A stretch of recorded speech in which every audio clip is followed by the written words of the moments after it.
আন্দোলনকারীদের একটি অংশ বলেছেন যে তারা এখান থেকে অবস্থান কর্মসূচি সরিয়ে নিয়ে যমুনার সামনে যাবেন, তবে আরেকটি অংশ তারা এখানে অবস্থান কর্মসূচি চালিয়ে যেতে চাচ্ছেন। রমনা জোনের ডিসি মাসুদ তিনি এসেছিলেন এবং তিনি এখনো পর্যন্ত আন্দোলনকারীদের কথা বলছেন, আমরা দেখছি। তিনি ভাই আমার হতাশ না হয়ে আকাশের দিক তাকাই আল্লাহর কাছে লক্ষ্য করে শুকরিয়া আদায় করেন। 12 তারিখ চলে গেছে, একটু ধৈর্য ধরে অপেক্ষা করেন, একটা দল আপনাদের সাথে যোগ দেবে।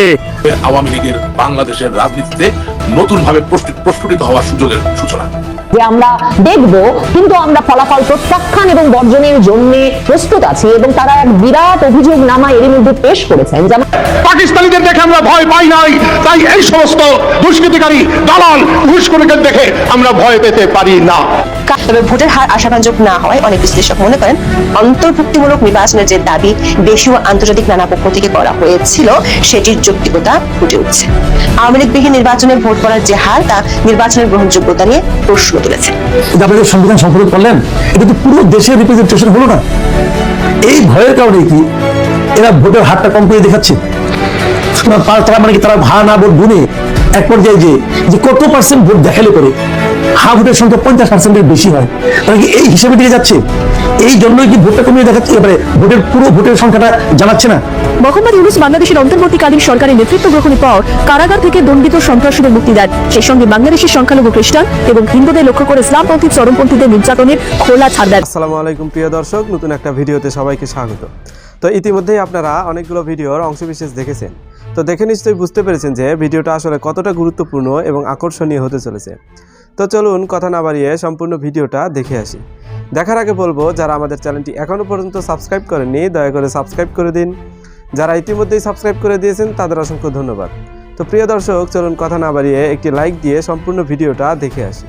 শেষ হলো ত্রয়োদশ জাতীয় সংসদ নির্বাচন, চলছে ভোট গণনা। সবশেষ রাত 1:45 পর্যন্ত কমপক্ষে 161 আসনের বেসরকারি ফলাফল পাওয়া গেছে। তাতে দেখা যাচ্ছে বিএনপি জোট 122টি আসনে বিজয় নিশ্চিত করেছে, অন্যদিকে জামাত জোট 38টি আসনে জিতেছে। তবে রাত যত গভীর হচ্ছে ফলাফল নিয়ে রাজনৈতিক দলগুলোর মধ্যে উত্তেজনা বাড়ছে। 11:50 দিকে করা সংবাদ সম্মেলনে জামাতের আমির অভিযোগ করেছেন কিছু আসনের ভোট গণনা ও ফলাফল নিয়ে ইঁদুর বেড়াল খেলা চলছে। সরাসরি কারচুপির অভিযোগ না করলেও দাবি করেছেন অনেক কিছু হয়েছে। বিগ শট প্রার্থীর মধ্যে জামাতের সেক্রেটারি জেনারেল গোলাম পরোয়ার হেরে গেছেন। তারেক রহমান বগুড়া ও ঢাকার 2টি আসনে, মির্জা ফখরুল, সালাউদ্দিন আহমেদ সহ বিএনপির বিগ শটদের বেশিরভাগই জয় পেয়েছেন কিংবা জয়ের পথে আছেন। জয় পরাজয়ের যে ট্রেন্ড পাওয়া যাচ্ছে তাতে বিএনপি সরকার গঠনের জন্য প্রয়োজনীয় 151টি আসন জিতবে বলে ধারণা করা হচ্ছে। দিনভর অপেক্ষাকৃত শান্তিপূর্ণ ভোট হলেও সারা দেশ জুড়ে নানা অনিয়ম হয়েছে। বিশেষ করে অনেক ভোটার অভিযোগ করেছেন তাদের ভোট আগেই দেওয়া হয়ে গেছে। এছাড়া কয়েকটি কেন্দ্রে ককটেল বিস্ফোরণ এবং মারামারি ঘটনা ঘটেছে। ভোট গ্রহণের দিন দেশের বিভিন্ন স্থানে বিএনপির এক নেতা, এক প্রিজাইডিং কর্মকর্তা, এক পোলিং কর্মকর্তা সহ অন্তত 9 জনের মৃত্যু হয়েছে। তাদের মধ্যে কয়েকজন ভোট কেন্দ্রে গিয়ে কেউ ভোট দিয়ে ফেরার পথে এবং কেউ কেন্দ্রের দায়িত্ব পালনকালে অসুস্থ হয়ে পড়েন। কোথাও মৃত্যুকে ঘিরে অভিযোগ পাল্টা অভিযোগ উঠেছে। প্রধান নির্বাচন কমিশনার এএমএম নাসিরউদ্দিন বলেছেন, এই নির্বাচনকে তিনি পারফেক্ট বলবেন না, তবে অতীতের তুলনায় যে কোনো মানদণ্ডে এই নির্বাচন ভালো হয়েছে। তবে ভোটের হার আশাভাজক না হওয়ায় অনেক বিশ্লেষক মনে করেন অন্তর্ভুক্তিমূলক নির্বাচনের যে দাবি দেশীয় আন্তর্জাতিক নানা পক্ষ থেকে করা হয়েছিল সেটির যৌক্তিকতা ফুটে উঠছে। আওয়ামী লীগবিহীন নির্বাচনে ভোট করার যে হার তা নির্বাচনের গ্রহণযোগ্যতা নিয়ে প্রশ্ন তুলেছে। নির্বাচন কমিশনের পক্ষ থেকে যদিও এখনো ভোট করার হার নিয়ে চূড়ান্ত তথ্য জানানো হয়নি। বিশ্লেষকদের মতে যে হার দুপুর 2টা পর্যন্ত নির্বাচন কমিশন জানিয়েছে এবং মাঠে যে পরিস্থিতি দেখা গেছে তা হিসেব করলে ভোটের হার আশাব্যঞ্জক নয়। বিশেষ করে দেশের অর্ধেক বা তার বেশি ভোটার যদি ভোট না দেয় তাহলে বোঝা যায় আওয়ামী লীগ যে ভোট বর্জনের ঘোষণা দিয়েছিল সেটি দলটির সমর্থকরা শুনেছে। আবার দেশের অর্ধেক ভোটার ভোট না দিলে গণভোটের গ্রহণযোগ্যতা নিয়ে বিরাট প্রশ্ন উঠবে। বিস্তারিত জানতে চাবেন যা বিশ্লেষণ। তো সময় টিভির লাইভ খবরে বলা হয়েছে বিএনপি জোট 122টি আসনে, আর যমুনা টিভির খবরে বলা হয়েছে 120টি আসনে জয়ী হয়েছে। বিগ শট প্রার্থীদের মধ্যে জামাত ইসলামের সেক্রেটারি জেনারেল মিয়া গোলাম পরোয়ার খুলনা 5 আসনে পরাজিত হয়েছেন। এই আসনে বিএনপি মনোনীত প্রার্থী আলী আজগর বিজয়ী হয়েছেন। সুনামগঞ্জ 2 আসনে হেরে গেছেন জামাতের প্রার্থী শিশির মনির। এই আসনে জিতেছেন বিএনপির প্রার্থী মোহাম্মদ নাসির চৌধুরী। এনসিপি নেতা সার্জিস আলম হারার সম্ভাবনা থাকলেও দলটির নেতা হাসনাত আব্দুল্লাহ, আক্তার হোসেন ও নাহিদ ইসলামের জেতার খবর নিশ্চিত হওয়া গেছে। ঢাকা ও চট্টগ্রামে বেশিরভাগ আসনে জিততে যাচ্ছে বিএনপি জোটের প্রার্থীরা।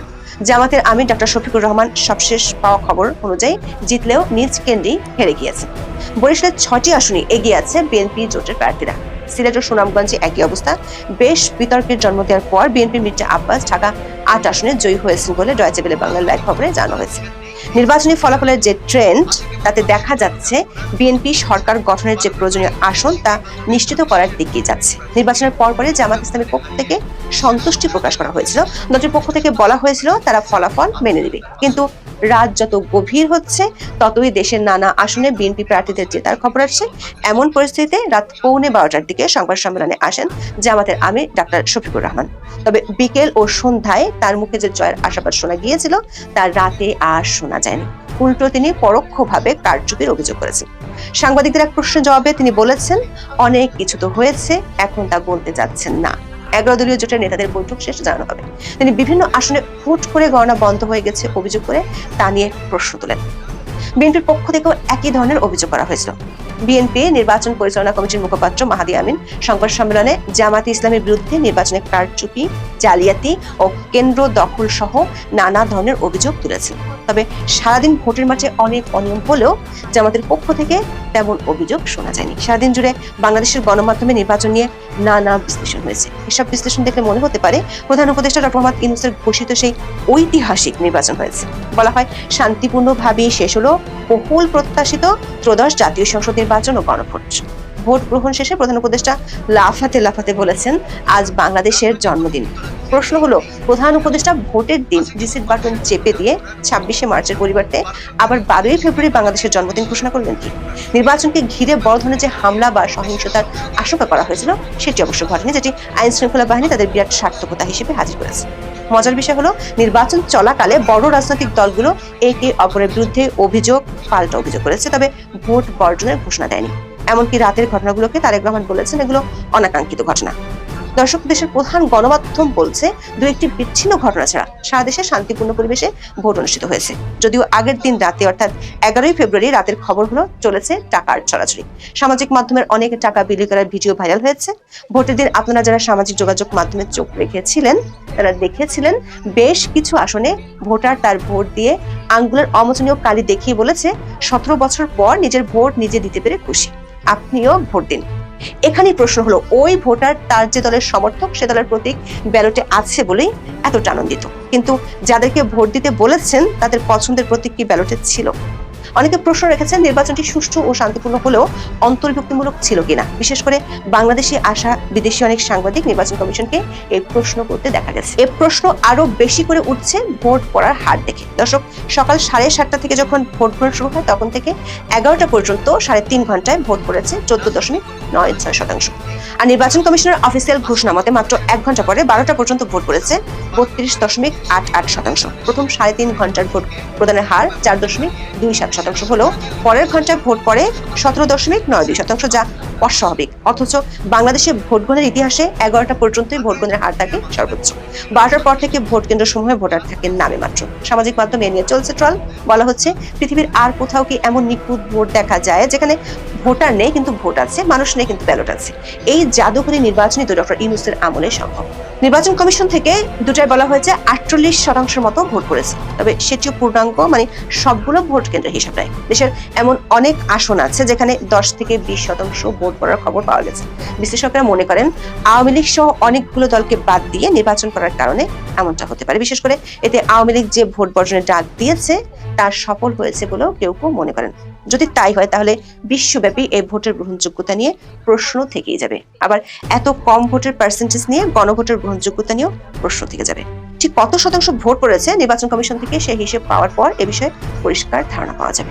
এখন এ পর্যন্ত সবাই ভালো থাকুন, সুস্থ থাকুন, নিরাপদে থাকুন। দেখা হবে আগামী পর্বে।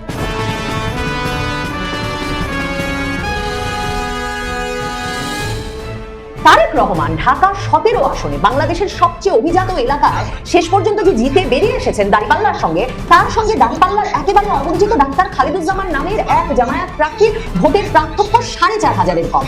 কাজেই জামায়াতে ইসলামী প্রকৃত পক্ষে আসনে আসনে বাংলাদেশ জুড়ে বিএনপির ঘাড়ে নিঃশ্বাস ফেলেছে এবং জামায়াতে ইসলামী জানে যে এই ঘাড়ে নিঃশ্বাস ফেলা তাদের পক্ষে খুব শিগগিরই বিএনপিকে গিলে ফেলার মতো পরিস্থিতিতে নিয়ে যাওয়া সম্ভব। বাংলাদেশে যারা জামায়াতে ইসলামী ক্ষমতায় আসার বিষয়টি নিয়ে ভীষণভাবে শঙ্কিত হয়ে পড়েছিলেন এবং জামায়াতে ইসলামী ক্ষমতায় এলে ইসলামপন্থীদের ব্যাপক বিকাশ ঘটবে, বাংলাদেশে অনেক কট্টরপন্থা গেড়ে বসবে, সেসব নিয়ে ভয় পাচ্ছিলেন এবং বিএনপিকে জামায়াতে ইসলামীর চাইতে একেবারে বিপরীতে অবস্থানরত একটি মধ্যপন্থী দল হিসেবে দেখে তাকে ভোট দিয়ে স্বস্তি পেতে চেয়েছেন, তারা যখন জামায়াতে ইসলামীর পরাজয় এবং বিএনপির জয়ে স্বস্তির নিঃশ্বাস পেয়েছেন, তখন এদের বিরাট একটা অংশ আসলে নির্বাচনের ফলাফলটাকে বিশ্লেষণ করে দেখছেন না। জামায়াতে ইসলামী যদি বাংলাদেশের রাজনীতিতে এই প্রেক্ষাপট সৃষ্টি করতে না পারত 2024-এর জুলাই আগস্ট আন্দোলনের মাধ্যমে, যার ফলে আওয়ামী লীগকে তারা নিষিদ্ধ করে ছেড়েছে, আওয়ামী লীগের রাজনৈতিক কার্যক্রম নিষিদ্ধ করে ছেড়েছে এবং এটা একেবারেই জামায়াতে ইসলামী এবং জাতীয় নাগরিক পার্টির নিজস্ব আন্দোলন ছিল। মে মাসে যখন তারা আওয়ামী লীগের রাজনৈতিক কার্যক্রম নিষিদ্ধ করার ডেডলাইন দিয়ে সেই কার্যক্রম নিষিদ্ধ করে ছাড়ে এবং তারপর রাজনীতি থেকে, নির্বাচন থেকে আওয়ামী লীগকে বাদ দিয়ে ছাড়ে, এই পরিস্থিতিটা যদি তারা তৈরি করতে না পারতো, আওয়ামী লীগকে ক্ষমতাচ্যুত না করতে পারতো, আওয়ামী লীগের রাজনৈতিক কার্যক্রম নিষিদ্ধ না করতে পারতো, আওয়ামী লীগকে ব্যালট থেকে বাদ দিতে না পারতো, তাহলে তারেক রহমান কি সত্যি দেশে ফিরতে পারতেন? তাহলে কি সত্যি বিএনপি একটা নির্বাচনের মাধ্যমে এত বড় জয় লাভ করতে পারতো? কাজেই জামায়াতে ইসলামী ছাড়া বিএনপির অস্তিত্বকে কল্পনা করা যেমন বাংলাদেশে গত 2-2.5 দশকের রাজনীতি বিশ্লেষণ করলেও এক রকমের অসম্ভব, কিংবা বিএনপির জন্মলগ্ন থেকেই সেই রাজনৈতিক ইতিহাস বিশ্লেষণ করলে এক রকমের অসম্ভব। প্রেসিডেন্ট জিয়াউর রহমানের আমলে জামায়াতে ইসলামী স্বাধীনতার পর আবারও বাংলাদেশের রাজনীতিতে বৈধ দল হিসেবে অংশগ্রহণের সুযোগ পেয়েছিল, সেটা যেমন সত্যি, তেমনি একেবারে 2001 সালে নির্বাচন থেকে যদি বিবেচনা করা যায় তাহলে দেখা যাবে যে বিএনপির বরাবরের মূল নির্বাচনী এবং রাজপথের শক্তি হিসেবে কাজ করেছে জামায়াতে ইসলামী এবং এ দফায়ও আসলে বিএনপিকে পথ পরিষ্কার করে দিয়ে ক্ষমতায় আনতে এক রকমের পুরো প্রস্তুত করে দিয়েছে জামায়াতে ইসলামী এবং এর ফলে জামায়াতে ইসলামী যেই প্রেক্ষাপটটি তৈরি করতে পেরেছে, মানে আপাতত মনে হচ্ছে জামায়াতে ইসলামী হেরে গেছে, কিন্তু দেখুন জামায়াতে ইসলামী এখন পর্যন্ত যে খবর পাওয়া যাচ্ছে তাতেই জামায়াতে ইসলামী 74টি আসন পেয়েছে বিরোধী দল হিসেবে। বাংলাদেশের নির্বাচনী ইতিহাসে এই যে এত সংখ্যক আসন পেয়ে একটা বিরোধী দল গঠন করা, সেটাও কিন্তু সবসময় ঘটেনি। 2001 সালে যখন জামায়াতে ইসলামী, বিএনপি সহ 4 দলীয় যে জোট তারা নিরঙ্কুশ সংখ্যাগরিষ্ঠতা পেয়ে ক্ষমতায় আসে, তখন আওয়ামী লীগ 62টির মতো আসন পেয়েছিল। আর 2008 সালে যখন জামায়াতে ইসলামী বিএনপির 4 দলীয় জোটকে পরাজিত করে আওয়ামী লীগ নিরঙ্কুশ সংখ্যাগরিষ্ঠতা পেয়ে ক্ষমতায় আসে, তখন জামায়াত বিএনপির জোট 30টির মতো আসন পেয়েছিল সংসদে। সেখানে চিন্তা করে দেখেন যে 74টি আসন এরই মধ্যে নিশ্চিত, আমি দেখতে পাচ্ছি সর্বশেষ খবরে আমার দেশ পত্রিকায়। তাহলে এই যে এত শক্তিশালী একটা বিরোধী দল, তাকে কি করে বিএনপি এক রকমের ইগনোর করবে বা বিএনপি আসলে এড়িয়ে চলবে? তারেক রহমান এই হিসাবটা পরিষ্কার বোঝেন।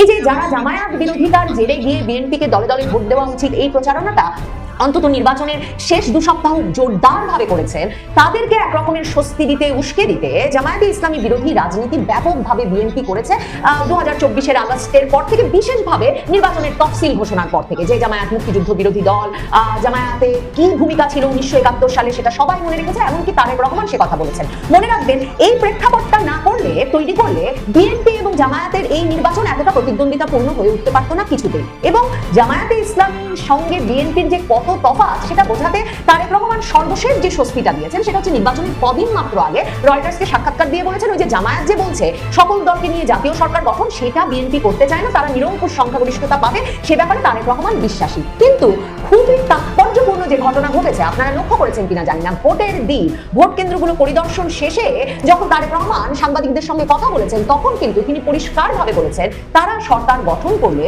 আন্দোলনরত সকল দলকে নিয়েই কম বেশি একসাথে পথ চলতে চান তারা। কারণ তারেক রহমান জানেন এরকম শক্তিশালী একটি বিরোধী দলের পজিশনে জামায়াতে ইসলামীকে, জাতীয় নাগরিক পার্টিকে রেখে, যারা কিনা আসলে এই মসনদ তৈরি করে দিয়েছে তারেক রহমানের জন্য, সেই বিরোধী দল তাদেরকে ক্ষমতার ভাগাভাগি থেকে দূরে সরিয়ে রেখে কিছুতেই একটা স্থিতিশীল সরকার উপহার দেওয়া সম্ভব হবে না তারেক রহমানের পক্ষে। কাজেই ভোটের শেষ কদিনে বিএনপি আর জামায়াত খুব আলাদা, এটা প্রকাশ করে তারেক রহমান এবং বিএনপির ভোট বেড়েছে বটে, তারা এক রকমের বিজয় নিয়ে এসেছেন বটে, কিন্তু একটা বিরাট শক্তিশালী রাজনৈতিক শক্তি হিসেবে উত্থান প্রকৃতপক্ষে এই ভোটের মাধ্যমে ঘটেছে জামায়াতে ইসলামী।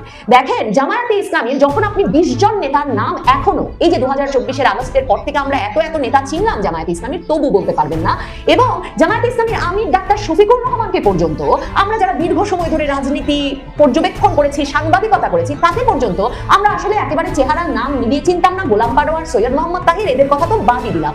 সেই জামায়াতে ইসলামী সারা বাংলাদেশে বিপুল পরিমাণ ভোট পেয়ে ৭৪টি আসন জয়লাভ করেছে। আর বিএনপির এক্ষুনি যদি আপনিও মনে করতে চান, আপনার শৈশব থেকে মন্ত্রী ছিলেন, এমপি ছিলেন এমন ব্যক্তিদের অন্তত ৫০ জনের নাম আপনি এই যে খালেদা জিয়া পরবর্তী বিএনপি এবং বিএনপির এক রকমের একটা দীর্ঘ সময় ২০ বছরের বেশি সময় ধরে তারা ক্ষমতায় নাই, তারপরেও আপনি এ ধরনের একের পর এক তারকা নেতাদের কথা মনে করতে পারবেন, যাদের অনেকে তারকা হয়েছেন এমনকি ছাত্র দল সময় থেকে। তাহলে ভাবেন, এমন একটা দলকে যখন একটা হাড্ডাহাড্ডি লড়াই দিয়েছে জামায়াতে ইসলামী, তখন জামায়াতে ইসলামী জানে এই নির্বাচনের মাধ্যমে তারা দুটো পরিষ্কার অর্জন করেছে। এক, আওয়ামী লীগের রাজনীতিকে নির্বাচনের বাইরে রেখে, রাজনীতির বাইরে রেখে তারা একটা এমন প্রতিদ্বন্দ্বিতাপূর্ণ নির্বাচনের আমেজ ক্রিয়েট করতে পেরেছে, সৃষ্টি করতে পেরেছে বাংলাদেশে, যে বাংলাদেশে দলে দলে লোক অসাম্প্রদায়িকতার আদর্শে উদ্বুদ্ধ হয়ে, মুক্তিযুদ্ধের চেতনার আদর্শে উদ্বুদ্ধ হয়ে গিয়ে ভোট দিয়েছে জামায়াতে ইসলামীর ২-২.৫ দশকের জোট সঙ্গী এবং জামায়াতে ইসলামীর রাজনীতিকে, বাংলাদেশের রাজনীতিতে বৈধতা দেওয়া, স্বীকৃতি দেওয়া দল বিএনপিকে। আর জামায়াতে ইসলামীর আরেকটা যেটা বড় লাভ হয়েছে সেটা হচ্ছে তারা যে তাদের সাংগঠনিক কর্মকাণ্ড, যেটা তারা গত ১৫-২০ বছর ধরে বাংলাদেশের ঘরে ঘরে নিয়ে গেছে, নারী কর্মীদের মাধ্যমে, ধর্মীয় প্রতিষ্ঠানের মাধ্যমে, ধর্মীয় শিক্ষা প্রতিষ্ঠানের মাধ্যমে, বাংলাদেশের পরিবারগুলোর অংশ যে হয়ে উঠেছে জামায়াতে ইসলামী, সেই ব্যবস্থাটিকে, সেই রাজনীতিটাকে তারা যে ভোটের ফলাফলে একরকমের বদলে নিয়ে, ট্রান্সলেট করে তারা ব্যালট বাক্সে ভরে সংসদে যাওয়ার বিপুল পরিমাণ আসন নিয়ে ব্যবস্থা করতে পেরেছে, এটাতে পরিষ্কার হয়েছে জামায়াতে ইসলামী বাংলাদেশের রাজনীতিতে একটা শক্তিশালী ফোর্স হিসেবে, শক্তি হিসেবে থাকতে এসেছে। এবং এই যে জামায়াতে ইসলামীর রাজনীতিকে এদের ভোট নাই এই রবি তো শুনেছেন ২০২৪ আগস্টের পর থেকেও এত বড় একটা আন্দোলনে নেতৃত্ব দেওয়ার পরেও ৫টি পাবলিক বিশ্ববিদ্যালয়ে একের পর এক মানে ল্যান্ডস্লাইড, ভূমিধস বিজয় জামায়াতে ইসলামীর ছাত্র সংগঠন পাওয়ার পরেও বাংলাদেশের রাজনৈতিক বিশ্লেষকরা যে বলে এসেছেন এদের ভোট নাই, এখনো যদি তারা চোখ বন্ধ করে থাকেন, জামায়াতে ইসলামী জানেন তাদের অসুবিধা নাই, ১ বছর পরে তারা নির্বাচন আদায় করে নিক। যদি বিএনপি তাদের থেকে দূরে সরে যায়, তাদের কথা না শুনে, তাদের সঙ্গে মৈত্রী বজায় রাখতে না পারে, কিংবা ৫ বছর পর যদি বাংলাদেশের পুরো মেয়াদ শেষ করেও বিএনপি জামায়াত আবারও নির্বাচনী লড়াইয়ের মুখোমুখি হয়, জামায়াত জানে এরপর তারা সরকার গঠনের দিকে দৃষ্টি দিতে পারবে। দেখেন, জামায়াতে ইসলামীর ভোট নাই এই রং যখন বাংলাদেশ জুড়ে রাজনৈতিক পর্যবেক্ষকরা থেকে শুরু করে বিএনপির শীর্ষ নেতৃবৃন্দ ক্রমাগত তুলে গেছেন, তখন শুধু যে ঢাকাতে মির্জা আব্বাসের মতো বিএনপির তারকা বর্ষিয়ান নেতা নাসির উদ্দিন পাটোয়ারির কাছে ৫,০০০-এর ভোটে জয়লাভ করেছেন তাই নয়, তারেক রহমান ঢাকার ১৭ আসনে বাংলাদেশের সবচেয়ে অভিজাত এলাকায় শেষ পর্যন্ত যে জিতে বেরিয়ে এসেছেন দাঁড়িপাল্লার সঙ্গে, তার সঙ্গে দাঁড়িপাল্লার একেবারে অপরিচিত ডাক্তার খালেদুজ্জামান নামের এক জামায়াত প্রার্থীর ভোটের পার্থক্য ৪,৫০০-এর কম। কাজেই জামায়াতে ইসলামী প্রকৃতপক্ষেই আসনে আসনে বাংলাদেশ জুড়ে বিএনপির ঘাড়ে নিঃশ্বাস ফেলেছে এবং জামায়াতে ইসলামী জানে যে এই ঘাড়ে নিঃশ্বাস ফেলা তাদের পক্ষে খুব শিগগিরই বিএনপিকে গিলে ফেলার মতো পরিস্থিতিতে নিয়ে যাওয়া সম্ভব। দেখেন, যদি এলাকা ওয়ারিও বিশ্লেষণ করেন তখন দেখবেন যে জামায়াতে ইসলামীকে গত ১.৫-২ দশক ধরে যেসব এলাকায় অত্যন্ত শক্তিশালী বলে মনে হয়েছে, যেসব এলাকায় তারা ২০১৩-১৪ সালে যুদ্ধাপরাধীর বিচারের সময় ব্যাপক আন্দোলন গড়ে তুলেছিল, একরকমের বিচ্ছিন্ন করে ফেলেছিল ওই অঞ্চলগুলোকে, সেই অঞ্চলগুলোতে জামায়াতে ইসলামী প্রকৃতপক্ষে ভোটে পরিবর্তন করতে পেরেছে তাদের প্রতি সমর্থনকে। ঢাকা, চট্টগ্রাম, সিলেট, ময়মনসিংহ, কুমিল্লা অঞ্চলের সিংহভাগ আসনে যখন বিএনপি জয়লাভ করেছে, তখন দেখা যাচ্ছে খুলনা, রাজশাহী, রংপুর, উত্তরাঞ্চল জুড়ে ভালো করেছে জামায়াতে ইসলামী নেতৃত্বাধীন জোটের প্রার্থীরা। এই হিসাবগুলো করলেও মানে মানচিত্র ধরে কোন এলাকাগুলো জামায়াতে ইসলামী আসলে তাদের ঘাঁটিতে পরিণত করছে সেটা যদি চিহ্নিত করেন, তখন অবাক হয়ে ভাববেন যে বিএনপি আর আওয়ামী লীগের রাজনীতির মধ্যে জামায়াতে ইসলামী এমন সুস্পষ্ট ঘাঁটি, ভোটের ঘাঁটি তাদের জন্য কখন তৈরি করতে পারলো। মামুনুল হক ঢাকা 15-তে হেরেছেন, সেটাকে বিরাট বিজয় হিসেবে, বিএনপির বিরাট বিজয় এবং বাংলাদেশের একটা মানে যারা ইসলাম পন্থার রাজনীতির মধ্যে বাংলাদেশকে নিয়ে যেতে চান না, তাদের একটা বিরাট বিজয় হিসেবে দেখছেন অনেক ভোটার, অনেক বিশ্লেষক। কিন্তু মনে রাখতে হবে, মামুনুল হক প্রথম আলোতে একাধিক সাক্ষাৎকার দিয়ে, যেই সাক্ষাৎকারের একটি গুরুত্বপূর্ণ বাংলাদেশের রাজনীতি বুঝতে, যেখানে তিনি বলেছেন বিএনপিকে সবসময় ইসলামপন্থীদের আনুকূল্য নিয়ে চলতে হবে, সেই সাক্ষাৎকারে মামুনুল হক স্পষ্ট জানিয়েছিলেন যে বিএনপি মোহাম্মদপুর, লালবাগ কিংবা বাগেরহাট যে কোনো আসনে তাকে সমর্থন দিতে প্রস্তুত এবং ভীষণভাবে আগ্রহী, কিন্তু তিনি বরং ইসলামপন্থী রাজনীতিকে শক্তিশালী করতে জামায়াতে ইসলামের সঙ্গে যেতে চান। এই মামুনুল হক কি বিএনপির রাজনীতিকে প্রভাবিত করতে পারবেন না? মানে বিএনপির রাজনীতি কি মামুনুল হকের রাজনীতি থেকে সত্যি এত আলাদা? মামুনুল হককে পুত্রবৎ স্নেহ করতেন খালেদা জিয়া এবং ৫ই আগস্ট শেখ হাসিনা সরকারের পতনের পর ৬ই আগস্ট খালেদা জিয়া প্রথম যে রাজনৈতিক নেতার সঙ্গে হাসপাতালে দেখা করেন তিনি ছিলেন মামুনুল হক। এবং এই মামুনুল হক খালেদা জিয়ার মৃত্যুর পর তার খাটিয়ায় গিয়ে কাঁদ দিয়েছিলেন, কারণ বিএনপির সঙ্গে খালেদা জিয়ার সঙ্গে তার পিতা আল্লামা শাইখুল হাদিস আজিজুল হকের যে দীর্ঘ সম্পর্ক, মানে ৪ দলীয় জোটে তো ইসলামী ঐক্য জোটের নেতা আল্লামা শাইখুল আজিজুল হক এই মামুনুল হকের পিতাও ছিলেন। কাজে এই ঐক্যগুলোর কথা মনে করলে বা বিএনপি এবং জামায়াতের রাজনীতি বিএনপির সঙ্গে ইসলামপন্থীদের রাজনীতির ঘনিষ্ঠতার কথা মনে করলে, এই দুই অংশ একে অপরকে শক্তি না যোগালে তাদের পক্ষে বাংলাদেশের রাজনীতিতে প্রভাবশালী হয়ে ওঠা থাকা কতটুকু সম্ভব সেসব মনে রাখলে বুঝতে অসুবিধা হয় না কেন তারেক রহমান এখন বলছেন আন্দোলনের সব দলকে নিয়ে সরকার গঠন করবেন তিনি। আর মির্জা ফখরুল ইসলাম আলমগীর এরই মধ্যে বলে দিয়েছেন জুলাই সনদে তারা যা যা সই করেছেন সবকিছুকে অগ্রাধিকার ভিত্তিতে তারা বাস্তবায়ন করবেন, কারণ না হলে তারা জানেন সংসদে জামায়াতে ইসলামীকে সামলে, রাজপথে জামায়াতে ইসলামী এবং ইসলামপন্থী আন্দোলনকে সামলে বিএনপির পক্ষে ক্ষমতায় থাকা, টিকে থাকা অসম্ভব। আসসালামু আলাইকুম প্রিয় দর্শক, প্রথমেই একটি বিষয় একটু নোটিশ করে রাখি নিজেদের পক্ষ থেকেই। আমার মতো অসংখ্য মানুষ যারা সন্দেহ পোষণ করেছিলেন যে ডক্টর ইউনূস সত্যি নির্বাচন দেবেন কিনা, কিন্তু নির্বাচনটি তো হলো, সেই জায়গা থেকে যারা তোমার ইউনূস সরকারের চাটুকারিতা করেছেন এখন পর্যন্ত তারা বলছেন কি হলো, নির্বাচন তো হয়ে গেল, তাহলে কেন আমরা এই কথা বলছিলাম?